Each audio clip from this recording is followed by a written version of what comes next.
해탈이 고향이다. 뭐 열반이 고향이다. 극락이 고향이다. 이런 말씀을 드렸거든요. 그러면 그 고향을 찾았을 때의 그 느낌, 그 고향을 찾았을 때의 그 삶이 어떤 것인가, 이런 것을 경에서는 설명을 하고 있는데요. 그런 것을 비유로밖에는 설명을 못하니까 주로 이제 비유로 이야기를 합니다. 첫째는 인간 문제인데요. 인간이라는 말은 불교 용어로 말하면 사회라는 말입니다. 사회. 천상과 인간, 지옥, 악이, 축생, 아수라 이렇게 나누거든요. 그러면 인간이라는 게 아주 재밌어요. 사람이 모여 사는 공간, 그걸 인간이라고 그래요. 사람이 모여 사는 공간이다. 그게 사회죠.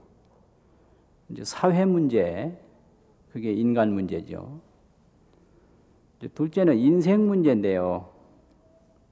인생 문제. 그럼 인간 문제라는 게 뭐냐? 사람과 사람끼리 모여서 살다 보면 빈부와 상하가 생기는데요. 빈부. 뭐든지 지식도 많이 가진 사람이 있고 재산도 많이 가진 사람이 있고 하여튼 뭐든지 많이 가지고 적게 가지고 빈곤과 부강 이건 항상 있게 마련이에요. 이거는 당장 뭐 먹을 게 없어서 가난한 것도 있지만 저 사람에 비해서 내가 가난하다. 이게 빈부격차 아닙니까? 이런 것은 혼자 살면 문제가 없거든요. 또 누가 윗자리에 있느냐, 누가 아랫자리에 있느냐, 이 상하, 누가 더 높으냐, 누가 더 낮으냐, 이 상하 문제, 이게 아주 보통 문제가 아니에요. 그래서 맹자 같은 데도 보면 조정엔 막여 자기요. 이 정부에서는 지구위가 높은 게 최고라는 거예요. 막여 자기라. 자구위 높은 게 최고예요. 그 나이도 필요 없어요. 조정에 들어가면요. 향당에는 막여 치요. 고향에 가면 나이 많은 게 최고예요. 고향에 가면. 그게 다 상하관계가 이루어지거든요. 도세 장미는 막여 덕이라. 세상을 돕고 백성을 돕는 것은 덕이 제일이다. 덕. 그 옛날부터 그걸 생각했던 거예요. 그러니까 이 관직에 들어가면 뭐니 해도 아무리 젊어도 지구위 높은 것보다 더 중요한 게 없거든요. 아버지가 가령 사병이고 아들이 장교면 어떻게 되겠어요? 그거 아들이 높은 거예요. 집에 돌아가면 부자지만 군에서는 장교와 사병이라는 거예요. 이런 상하관계가 반드시 형성이 되거든요. 이거 어쩔 수 없는 거예요. 빈부상하라는 것은 이 사람 속에 피할 수 없는 환경입니다. 그 다음에 이제 한평생 태어나서 죽는 것이 인생 문제인데, 인생 문제라고 하는 것은 생로병사지요. 생로병사. 이 세상에 태어나면서부터 늙고 아프고 죽고 이거 면할 길이 없는 거죠. 이게 인간 문제와 인생 문제입니다. 이거는 어떻게 해볼 도리가 없다 이거죠. 그래서 여기서 이제 기쁨을 얻어야 되는데 그 기쁨을 얻는 방법이 뭐냐? 그것이 서가모니 부처님이 얻은 방법이 있는데 그게 깨달음이에요. 깨달음. 그럼 이 세상에 어떤 걸로도 이 빈부상하에서 오는 고통을 완전히 면할 수가 있는가? 또 이 세상에 어떤 걸로도 생로병사의 그 고난을 완전히 면할 수가 있는가? 불가능하다. 그러니까 오직 깨달음을 통해서 그런 인간 문제, 인생 문제를 다 해결할 수 있다. 이것이 부처님께서 가르치신 방법입니다. 그러면 깨달음이라고 하는 게 뭐냐? 법화경에서는 화택에서 나오는 걸로 비교를 했는데요. 비유 화택. 이 세상이 전부 불타는 집과 같다. 이게요. 삼계가 화택이다. 삼계는 중생이 사는 세계거든요. 근데 화택이다. 불에 타고 있다라는 거죠. 무슨 불에 타느냐? 무상의 불, 덧없는 불이 계속 타니까 젊은 사람도 금방 늙고 늙은 사람 죽고 있던 것도 없어지고 이 무상의 불이 계속 타는 거예요. 불이. 그러니까 이것이 생멸법, 변혁법이에요. 생겼다 사라지고 변하고 바뀌고. 그러니까 여기서 항상 괴로움이 따르는 거예요. 무엇을 얻어놔도 완전한 게 없고 금방 또 바뀌고 또 바뀌고 바뀌고. 그래서 이 불 속에 다 들어있는 게 우리 중생이라는 거죠. 그래서 이 불타는 집 속에 있으면 아무리 어떤 구석으로 피한다든지 아무리 어떤 곳으로 자리를 잡아도 불길을 면할 수가 없다 이거죠. 그러면 그 불타는 집에서 불길을 면하는 방법은 뭐냐? 그 불타는 집에서 나오는 거죠. 화택에서 나오는 거. 나오지 않으면은 불길을 면할 수가 없거든요. 그러니까 이 세상에 깨닫지 않으면은 그 생로병사라든지 빈부고하의 고통을 면할 길이 없다. 이게 다 무상한 변혁법이니까 그걸 얘기하는 거예요. 그래서 화택에 있는 사람은 화택에서 나오지 않는 한 지금 당장 불길이 몸에 오지 않는다고 하더라도 언젠가는 금방 불길이 내 몸에 다가온다. 이걸 얘기하는 거예요. 그리고 이 세상을 고해라고 그러지 않습니까? 생사가 고해라고 그러고 이 세상이 고해, 고통바다라고 그러잖아요. 그러니까 바다에 있는 한 아무리 일시적으로 물결이 잔잔하다고 하더라도 그 파도를 피할 길이 없고 바다에서 빠지지 않기가 어렵다라는 거예요. 그래서 바다에 있는 사람은 저 피안으로 바다가 아닌 저 언덕으로 피안으로 나아가야 된다. 그래서 바닷속에 있는 사람이 안전하기를 바라는 것은 그건 기대할 수 없다는 거죠. 그러면 이게 바다에 있는 건 뭐냐? 역시 우리 인간 속에서 생로병사의 과정을 겪어가는 사람을 바다로 비유한 것이고요. 피안으로 나아가는 것을 깨달음으로 비유한 거예요. 그러니까 우리 인간들은 이 세상에서 이 몸 그대로 건강하십시오. 만수무강하십시오. 이래요. 이 어법도 틀렸다고 그럽니다. 이 말이. 명령어를 하다로 붙일 수가 없다라는 거예요. 그런데 하십시오. 이게 건강하십시오. 이게 명령어인데 이거는 형용사 하다는 명령어가 안 되는 거거든요. 그러니까 우리가 이 문법도 틀리게 그냥 막 듣기 좋은 말이니까 막 쓰는 거예요. 그렇잖아요.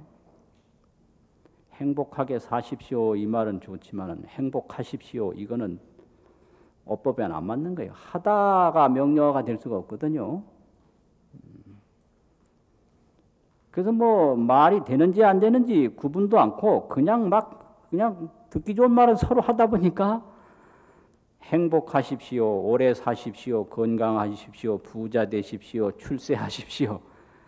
이거는 전부 바닷속에서 영원히 기쁨을 누리자는 그런 생각이고 불타는 집에서 지금 늙어가고 있는데 늙지 말라는 거거든요. 인생 문제는 생로병사 문제인데 생로병사가 지금 시시각각으로 펼쳐지고 있는데 만수무강하라는 얘기는 이게 순전히 거짓말이죠. 이거는 또 거짓말인 줄 알고 하고 거짓말인 줄 알고 들으면서 하는 사람도 거기에 마취돼 가지고 즐겁고 듣는 사람도 즐거워요. 왜 아파도 잠시 마취제를 놓으면 아픈 줄 모르지 않습니까? 그래서 이제 팍상 늙었는데도 하나도 안 늙었네요. 그러면 순간 마취가 일어나는 거예요. 그러니까 이제 말하는 사람도 마취가 돼요. 하나도 안 늙었네요. 말을 해놓고 보면 역시 또 안 늙은 것처럼 보이는 수도 있어요. 그런데 그건 전부 거짓말이거든요. 다 거짓말이에요. 그래서 만수무강하라는 얘기에 속아서 정말 만수무강할 줄로 알면 그건 아주 잘못된 거고, 영원히 건강하라는 말 속아서 그 영원히 건강할 수가 없는 거죠.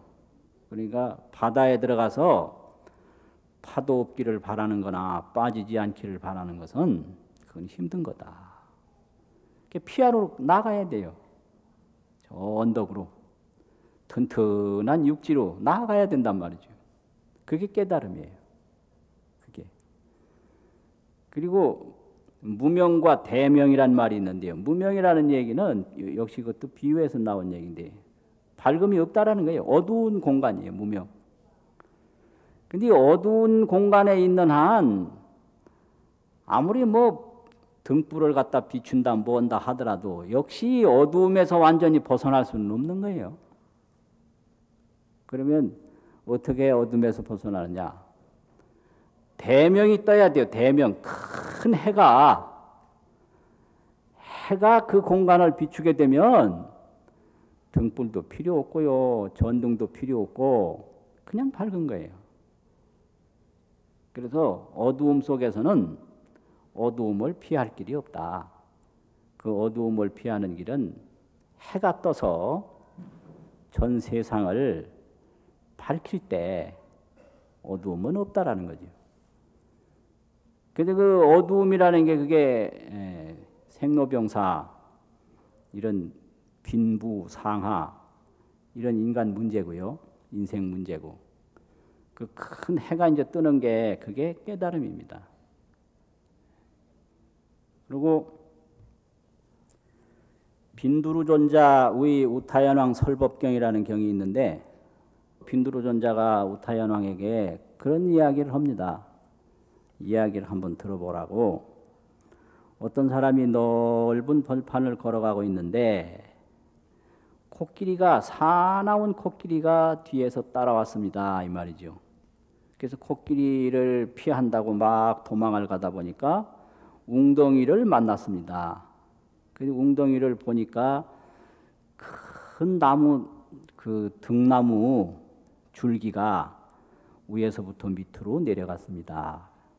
그래서 그 사람은 그 등나무 줄기를 타고 웅덩이 밑으로 내려갔습니다. 근데 밑으로 내려가다가 보니까 제일 밑바닥에는 독사가 입을 벌리고 있었습니다.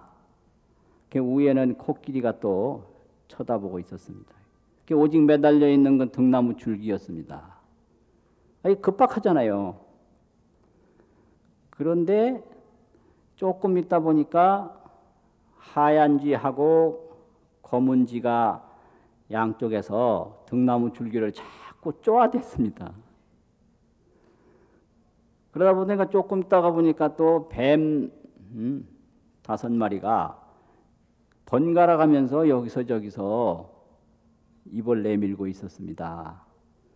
그런데 또 조금 있다가 보니까 벌이 몇 마리가 와서 꿀을 내 입에 한 방울씩 떨어뜨려 줬습니다. 그런데 그렇게 위급한 상황이지만 꿀을 한 방울 두 방울 빨아먹을 때는 즐거웠다 이거예요. 그러면 이 사람이 이게 뭘 의미하는 거냐?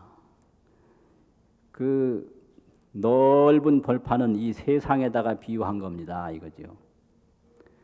뒤에 따라오는 그 무서운 코끼리는 세월에다가 비유한 겁니다. 세월. 세월에 밀려서 죽음으로 가거든요. 그리고 그 웅덩이에 내려 있는 그 나무 줄기는 생명, 몇 년을 사느냐 생명에다가 비유한 거고요.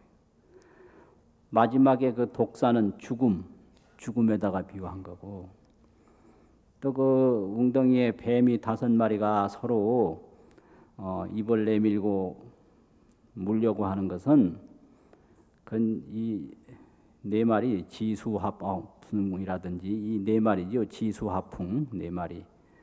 우리 몸이 항상 혈액이 잘 안 돈다든지 덥다든지 열이 난다든지 뼈가 쑤신다든지 늘 아픈 때가 있다 이거죠.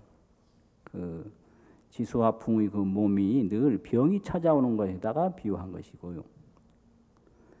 그 다음에 벌이 또 꿀을 떨어뜨리는 것은 세상에 있는 쾌락, 그 세상의 쾌락에다가 비유한 거다 이거죠. 그리고 쥐가 양쪽에서 흰쥐 검은쥐가 쫓는 것은 밤과 낮인데, 밤과 낮이 이제 자꾸 바뀌다가 보면 죽음으로 가는 거예요. 똑 떨어져서 뱀한테 마지막 독사한테 물릴 거 아닙니까? 인생이라고 하는 건 이런 겁니다. 그래서 이 세상의 기쁨이라고 하는 것은, 깨닫지 못한 기쁨은 그렇게 위급한 상황에서 잠시 잊으면서 꿀 한 방울씩 받아먹는 것과 같은 건데, 세간의 쾌락에 그런 큰 의미를 둘 수가 없습니다. 그래서 나는 구도의 길을 택한 것입니다. 이렇게 구도자와 왕자의 대화가 이루어지는 내용이 빈두르존자의 우타연왕 설법경이거든요. 우타연왕을 위해서 법을 설한다 이거예요. 아주 중요한 얘기인데요. 그러면 이런 것을 딱 당한 사람이 있다고 하자. 이게 어떻게 하면 이 사람이 그 위급한 상황에서 벗어날 수가 있을까? 이게 아주 문제거든요. 도저히 벗어날 수가 없습니다. 위에는 코끼리가 딱 지키죠. 밑에는 독사가 있죠. 그 영원히 또 매달릴 수도 없는 게 쥐가 지금 계속 양쪽에서 쫓고 있죠. 또 편치도 않는 게 작은 뱀들이 또 자꾸 번갈아 가면서 입을 내밀고 있죠. 여기서 벗어나는 길은 딱 한 가지밖에 없어요. 뭐냐? 그런 꿈을 꾸다가 딱 깨났을 때, 그럼 뭐 코끼리도 뱀도 뭐 쥐도 다 없는 거예요. 아무것도 없는 거예요. 그와 같은 꿈을 꾸다가 그런 악몽에 참 지금 막 괴로워하다가 딱 깨는 순간에 그건 싹 없어지거든요. 그게 깨달음이에요. 그래서 이 깨달음이라고 하는 것은 꿈에서 깨어나는 것과 같다. 그러면 도대체 이 깨달음이라고 하는 게 이렇게 바다에 있는 나그네가 바다에서 벗어나는 것과 같고, 불타는 집에 있는 사람이 불타는 집에서 나오는 것과 같고, 어두움에 있는 사람이 태양을 만나는 것과 같고, 그 악몽을 꾸던 사람이 꿈에서 깨어난 것과 같다 했을 때, 그게 과연 뭐를 의미하는 건가? 저기 그 베트남 스님으로서 유명한 스님이 있는데요. 그분은 깨달음을 그렇게 설명하셨어요. 궁극적 실제와 만나는 것이다. 궁극적 실제가 있다 이거지. 아주 좋은 말씀이에요. 그럼 궁극적 실제와 만나는 것이라는 것을 다른 말로 표현하면 뭐라고 표현할 수 있을까? 이 세상에 원초적 진실상이 있는데, 그 원초적 하나도 변함이 없는 원초적 진실상이 있다. 그 원초적 진실상과 만나는 일이 그 깨달음이죠. 그럼 원초적 진실상이라는 말은 요즘 말이고, 한문에서는 그걸 진여라고 합니다. 진여, 참 진짜 가트렸자. 참 그대로다 이거예요. 원초적 진실상이라는 얘기예요. 참 그대로, 진여. 그 전혀 변함이 없다. 이걸 또 여여라고 그래요. 같으렸자 둘 써서 같다. 그러면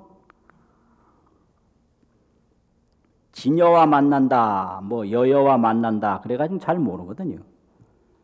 아주 원초적 처음과 같이 아주 본래 근원에서부터 있던 처음과 같은 그런 진실상과 만나는 것이 그게 깨달음인데, 그걸 이제 깨달아 보면 뭐냐?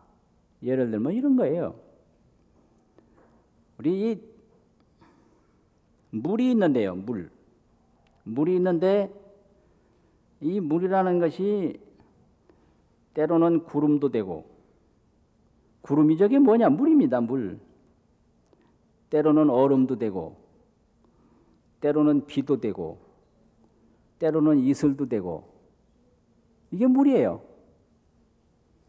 굉장히 이런 거를 변혁법이라고 합니다. 변혁법. 바뀌어요. 이게 변혁법이라고 그러네요. 이게 변혁성이에요. 변혁성. 자꾸 변하고 바뀌는 성격이죠. 그런데 이슬이 되든 구름이 되든 뭐 얼음이 되든 간에 그 물이라고 하는 속성은 안 바뀌어요. 이게 불변성입니다. 불변성. 그래서 깨달음이라고 하는 것은 이 변혁성에서 불변성을 보는 거예요.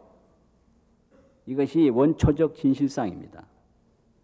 그래서 원초적 진실상을 보면 좋은 거예요. 얼음이 되면 얼음이 되는 대로 좋고, 또 이슬이 되면 이슬이 되는 대로 좋고, 구름이 되면 구름이 되는 대로 좋고, 그거예요. 그게 깨달음의 세계예요.